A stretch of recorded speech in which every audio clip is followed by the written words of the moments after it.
What if you have more than two charges and you want to find the total electric potential energy for them? Well, there's a simple method here. What you have to do is first find the potential energy due to each pair of charges. Then just add them all together. Since energy is a scalar, you don't worry about direction. The only thing you have to take into concern is whether you have a positive potential or a negative potential energy with each energy pair.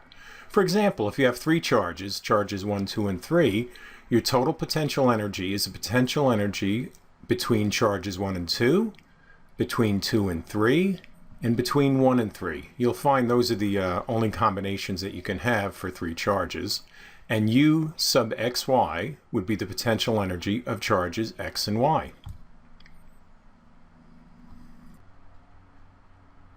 Let's do this, but with no numbers first.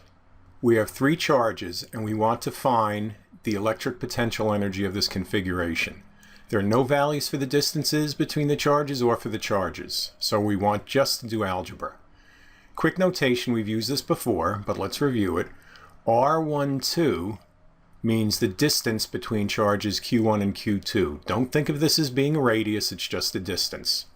Here's the equation for the total potential energy. It's the pairwise potentials of each of these three charges. So give that a try before you go on to the next slide. The total electric potential energy of this three-charge system is equal to the sum of the three pairwise electric potential energies.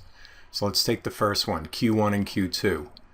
It's Q1 times Q2 times, of course, Coulomb's constant, divided by the distance between them, R12. The potential energy between 2 and 3 would be Q2, Q3, divided by R23. Notice something here. When we were dealing with the electric field, this term was squared. Now it's not. There's no square there. I get these three answers. Factor out the K. It's that easy. You should always solve physics problems algebraically first. It shows that you understand the concept and it'll make your math easier. This general equation can now be used to solve any configuration of three charges. You just need to plug in the values when you get them.